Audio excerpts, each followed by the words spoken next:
So how does it feel with your first feature film and directorial debut? How does it feel to be here at London Film Festival with Calm with Horses? Because I believe it took about 4 years to develop this film. Yeah, I mean it's pretty surreal to finally be here. We worked on it for a long time. We found I found the short story at film school, and then Joe Murtagh, the writer, we went to that school together, the National Film and Television School. So yeah, it's been a lovely journey, and to be here finally is really exciting. And what was it about Colin Barrett's novella that really inspired you to create this film? I mean, it's just he created a world which had an interesting blend of tones. It was very brutal and tense, but it was also filled with humour and heart and emotion. And for me, the contrast in Arm's character, that's played by Cosmo Jarvis, was really fascinating because he's so brutal and violent and cold in his job, working as an enforcer for these family of drug dealers, but when he's with his 5-year-old son, there's so much tenderness there, and I thought that was a great starting point for a character study. And how much creative freedom did you have when it came to making the film?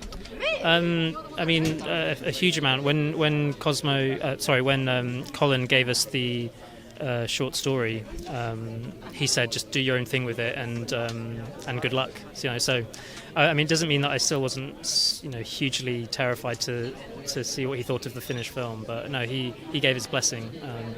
And that must have been brilliant. And finally, what was it like to have such a great cast at the forefront of this film, with people like Barry and Cosmo and Kiljan, who's great?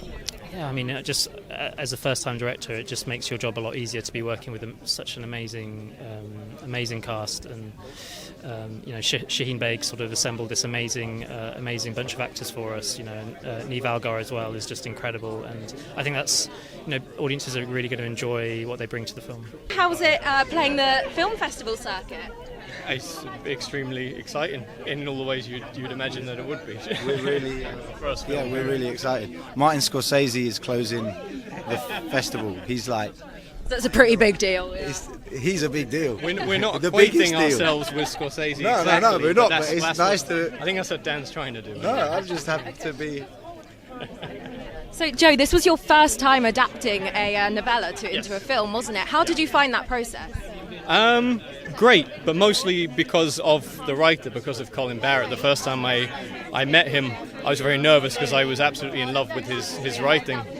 He literally said, "Go mad, lads." He was a bit hungover because he had just won the Guardian First Book Award the night before and had gotten very drunk, but he said, "Go mad, lads." So to have that kind of license from him to do whatever we wanted with it was incredibly freeing, and the book itself is so rich. Everything's basically there. Everything that's on the screen is basically there. The only work we really had to do was a bit of manoeuvring with the plot, but then for that I had these guys. I had Dan, I had Theo, I had Nick, I had a whole team of people. So I really did very little, to be quite honest, in this.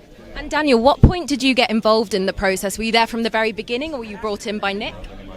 Well, Nick sent me the collection of short stories 5.5 years ago now, and it's an incredible collection, and it's got it was an Irish crime story with a lot of dark wit, but if you watch Nick's shorts, he's got real sensitivity and emotional heart about his films, and I thought the combination of that source material and Nick's sensibilities would be really interesting. So and we've been working on it. Joe came on, and that was we were working on the script for probably 4 years before we moved into production. Yeah. Lovely to meet you. How are you feeling today? Good. Yeah. Are you enjoying being at London Film Festival? Yeah. And could you tell us a little bit about your character? Who do you play in this film? Jack as the autistic child, and he just does not talk at all. And was that exciting, being in the process of filming something? Yeah. So could you tell us a little bit about your character and about the film? My character, I play PAUDI.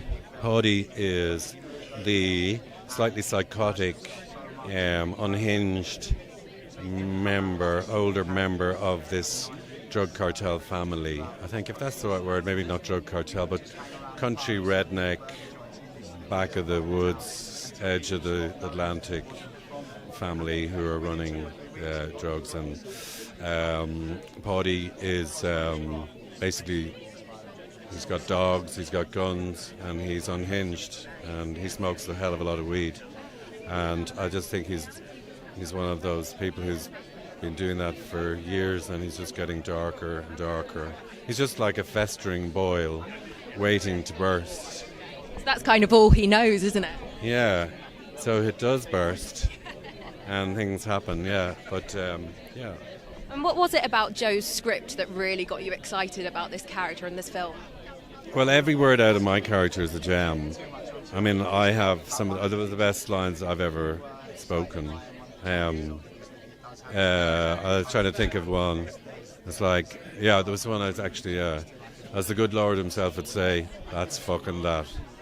So he had everything out of his. He's clever, but he's psychotic. You know, he's got a deranged sense of reality, and but everything at the same time is clever. So the language is great, and Joe has done a great job on tweaking it from a short story to make it something that. Yeah. And what was it like working with a new director? I thought Nick was great because he's really careful and meticulous, and he's quietly.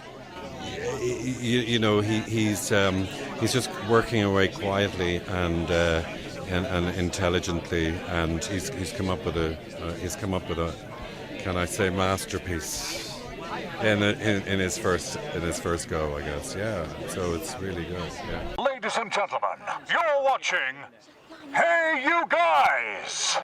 Hey You Guys, huh? Hey You Guys. Is that from the Goonies? It is indeed, yeah. Nice.